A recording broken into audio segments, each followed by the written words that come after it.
Look, let the business dictate the loyalty. Bottom line. What the business is. Interviews.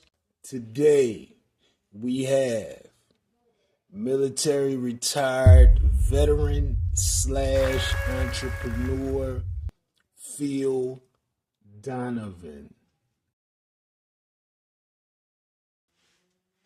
Phil Donivan, where were you born?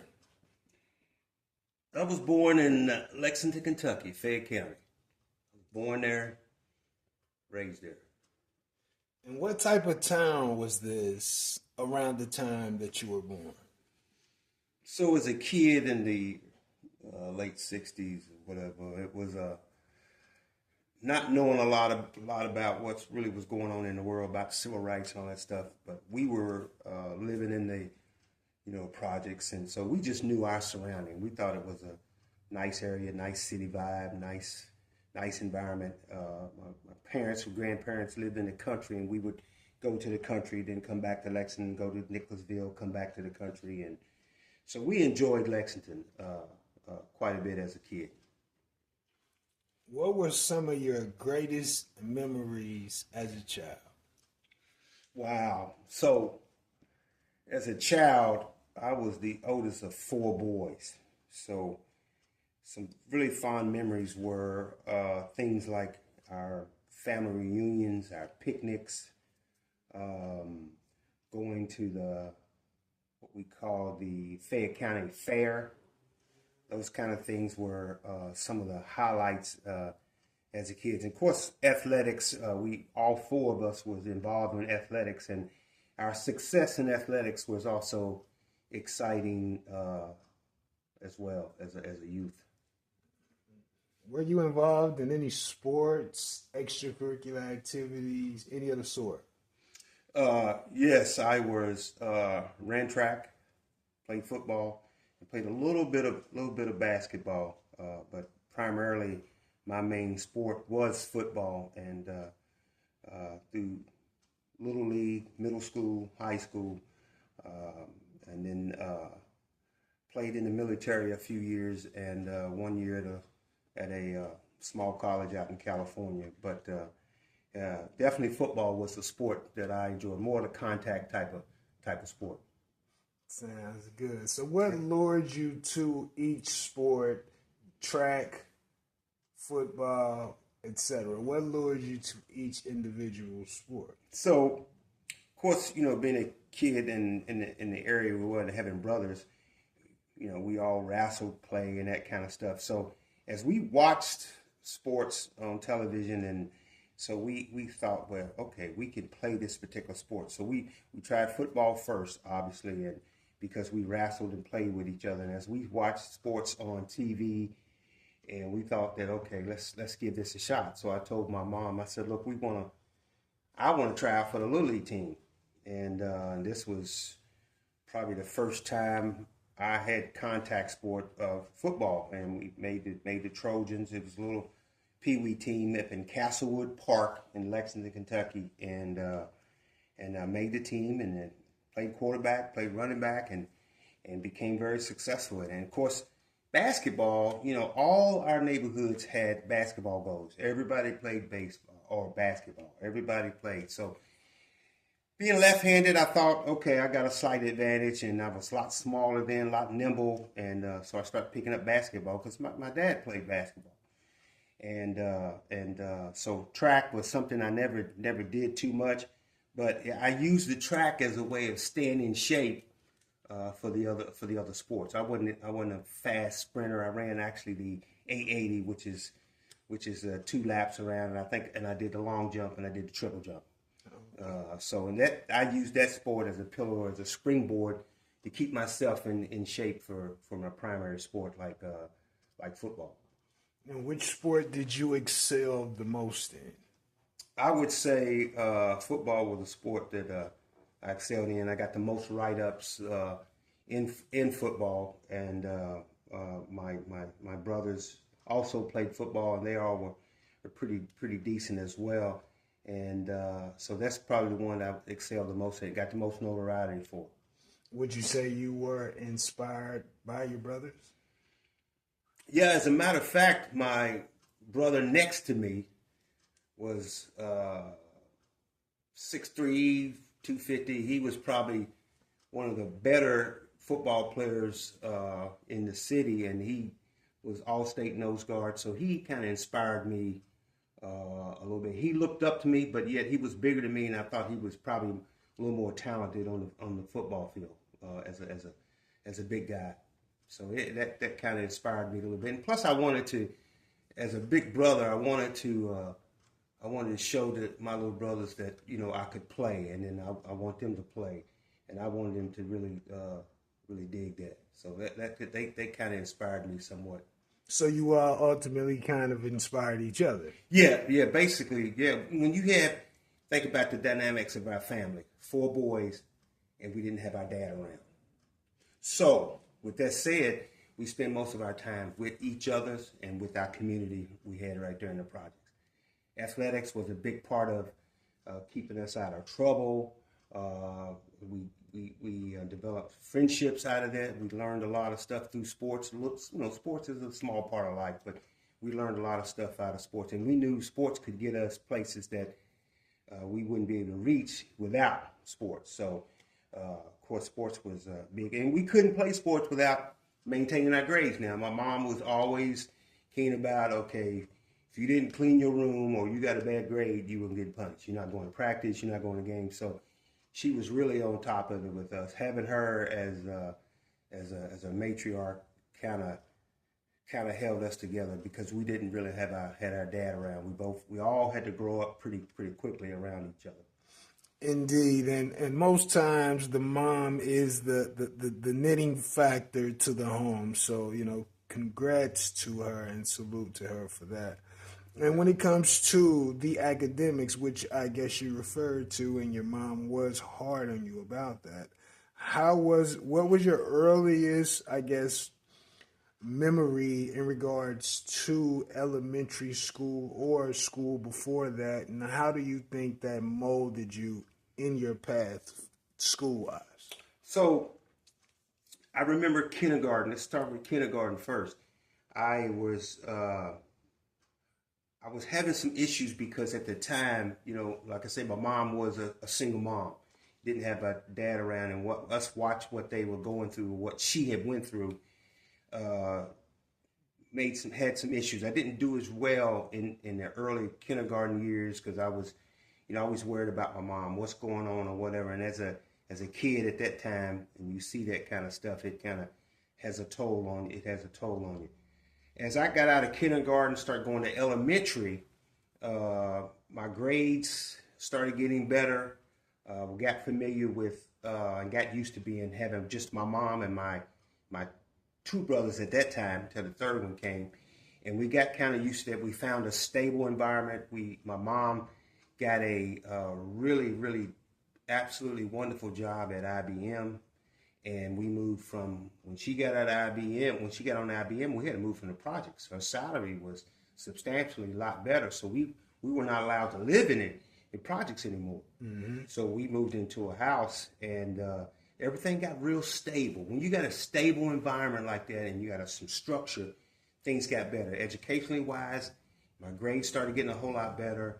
My studying got a whole lot better. I was challenged a little bit more, and I was kind of picking things up. And at the same time, by my grandfather being a minister, we were locked into the church at a very early age.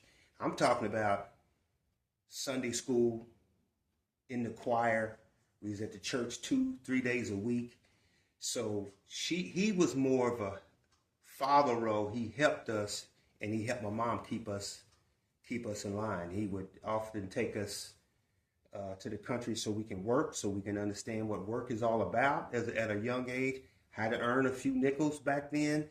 He had hogs, he had chickens, he had crops, all that stuff, and that's how we learned really hard work at a young age, what it takes to survive. And also he was a disciplinary now. I'm talking about, these kids these days, when you're talking about the kind of spankings we got, Hot Wheel tracks, water hose. I'm talking about some things that would keep you in line. And that's just how it was back then in our neighborhood, in our family. So between him and my mom, we all were challenged, and then educationally with my brothers, we all studied right there together. We was right behind each other. So as the more I learned, the more my next brother learned. The more he learned, my other little brother learned. So we were always challenging each other in the books, not only athletically, but in the books. Now, I'm not saying we're not A students, but we went to class on the time. We went in and tried to get the best out of it. You know what I mean? So we probably C kids, C average, maybe B's, C's and B's, that type of thing. Absolutely. So, and you moved along, so you definitely were above average for sure. Yeah. Graduated. We all graduated, so that was that was a really interesting time right there, and it went so fast. Before you know it, you're walking across that stage and you try to think, okay, what am I gonna do next?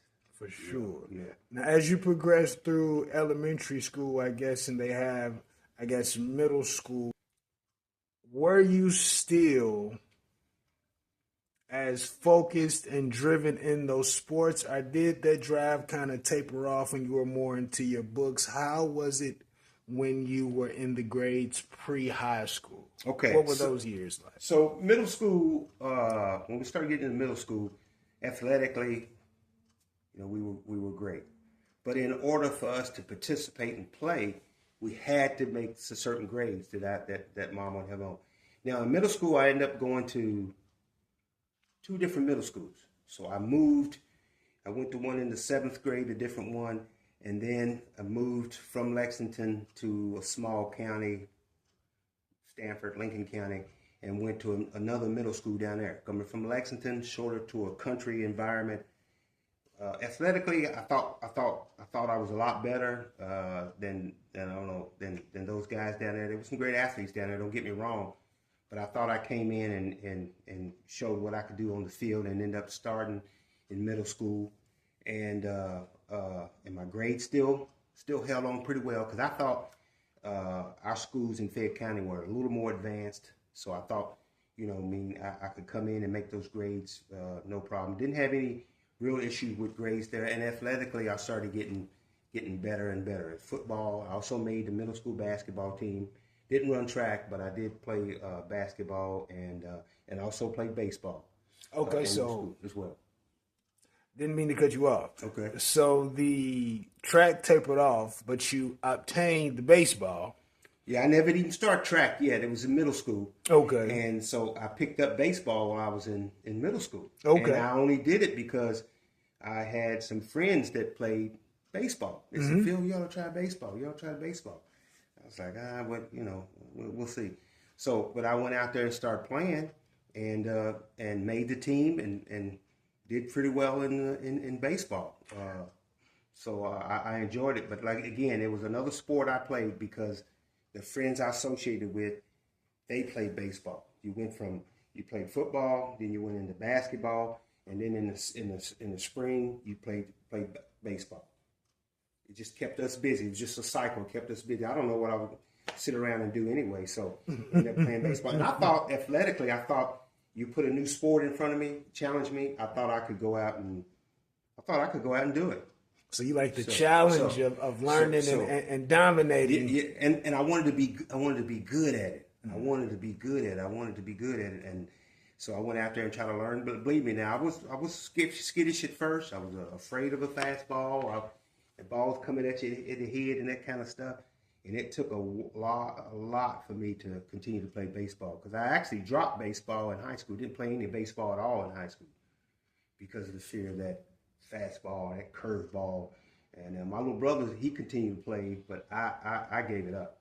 That's definitely a healthy fear. Yes, sir. Yes. Without question. Yes, it does. And but we continued with that when I was down in Lincoln County.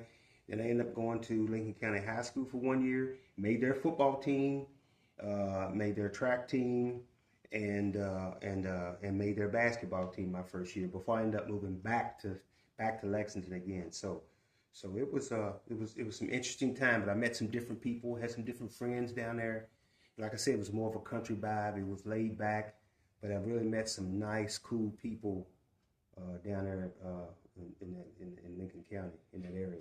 Now, who would you say was the most influential when it comes to the sports at that time, and when it comes to, I guess, the academics and who you look towards to be athletically or as an individual? So we'll start with athletics. I had a cousin that played high school football at a school called Henry Clay High School in Lexington. And his close friend was the starting quarterback for Henry Clay. And they were just outstanding. Everybody in the city was talking about them. Everybody was all kinds of write-ups about them.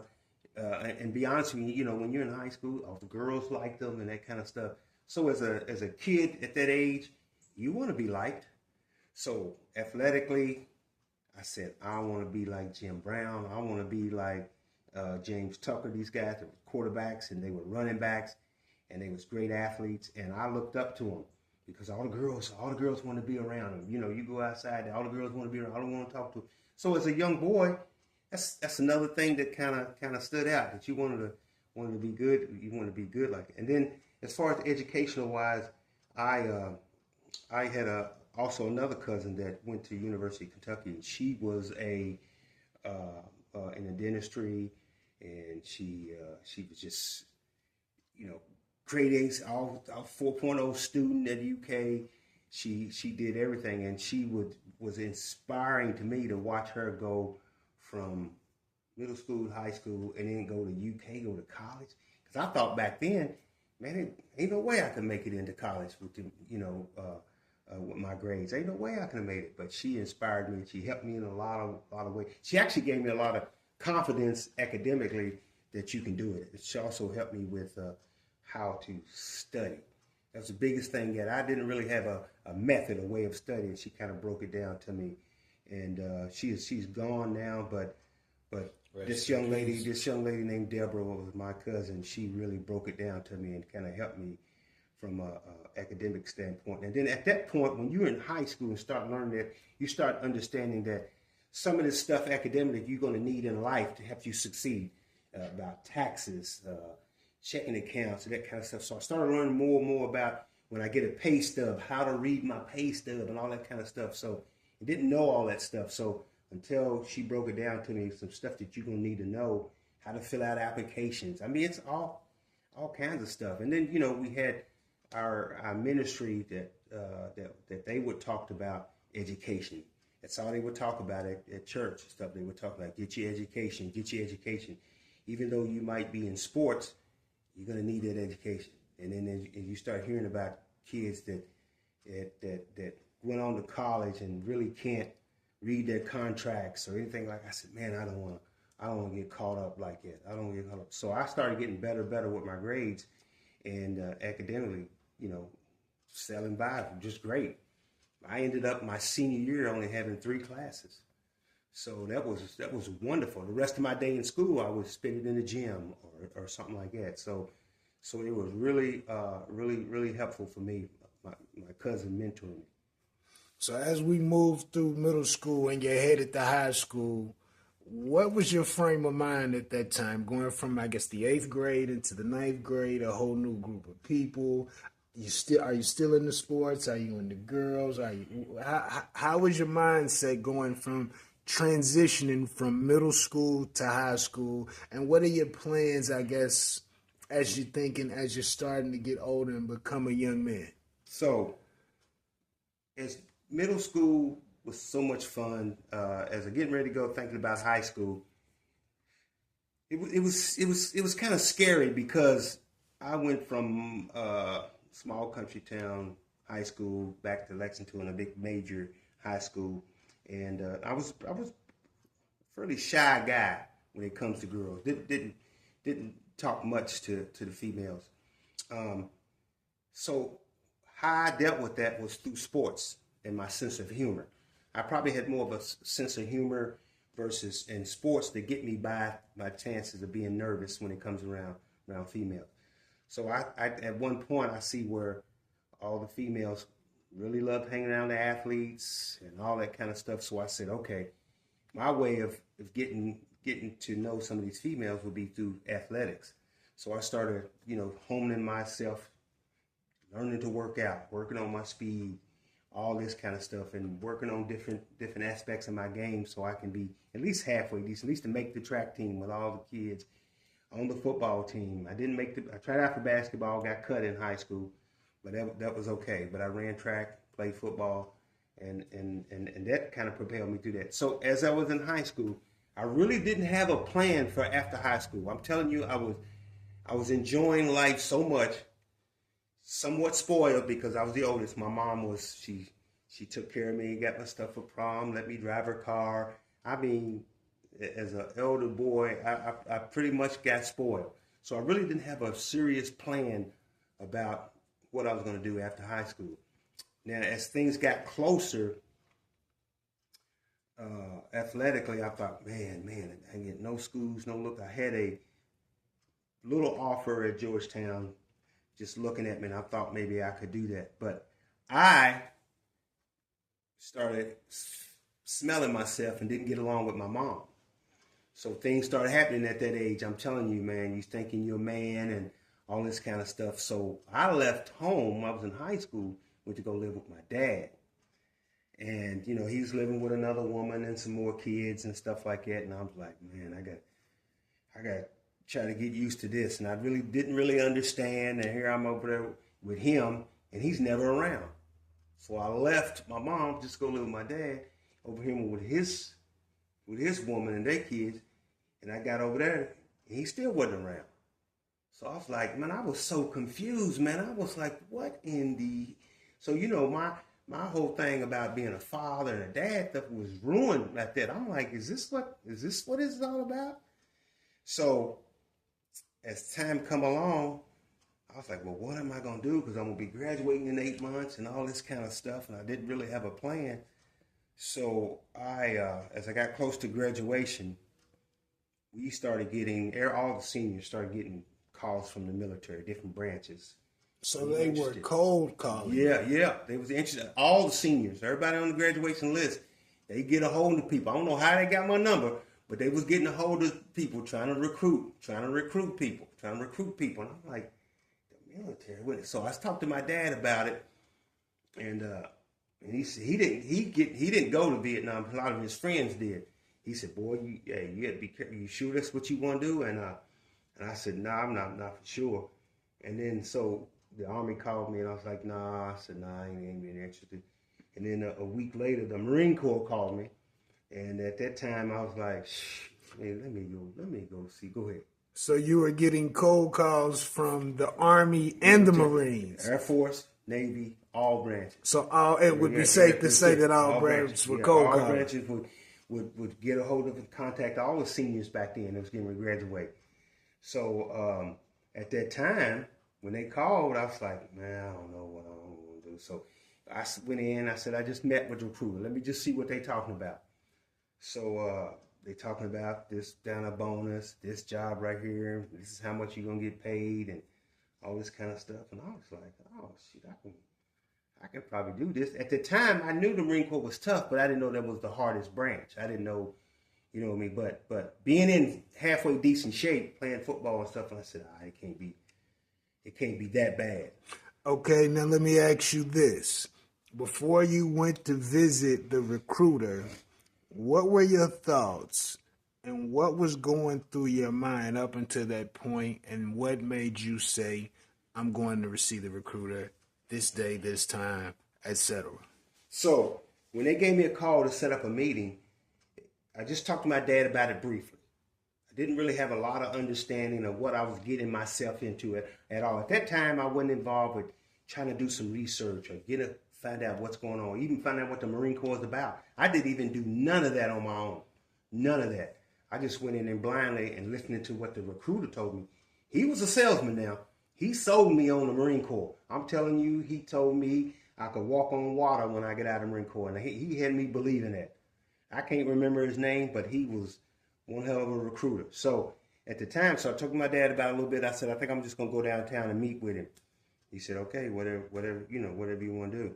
So at that point, I started thinking. I said, okay, in about 7 days, I'm gonna go down and meet with him and see if I want to make a decision. So I didn't have no plan whatsoever. All I know is that when I get out of high school, I gotta find me a job. I gotta start working because I gotta, I wasn't living with my mom at that time, so she wasn't taking care of me. She wasn't feeding me and none of that. So I had to think about, I'm gonna have to feed myself. You think you're a man, you go out there and be a man. So I didn't really have a plan. So once I went down to the recruiting office in Lexington with no idea, no plan. He went down there, he sat with me, and he talked to me and a couple other guys and sold that program to us, sold it to me, and I said, I'll go. After he told me about the pay, the travel, you get free room and board, free meals. And at that point, I knew a little bit about, signing in the Marine Corps, that you would travel and go places and stuff like that. I just didn't know how hard it would be physically in boot camp as they break you down as a man and build you back up. And now I understand why they do what they did. But I told my dad, I said, I signed up and I'll be leaving I think I was left in late part of June or something like that. We graduated in May. And I left the late part of June. I told Dad I'm going to sign up for it. So at that time, he said, are you sure? He said, why'd you pick the hardest brand? I said, is that the hardest brand? I said, I ain't going to be no problem. I think I can handle it. I was a little nervous. Believe me, I was extremely nervous.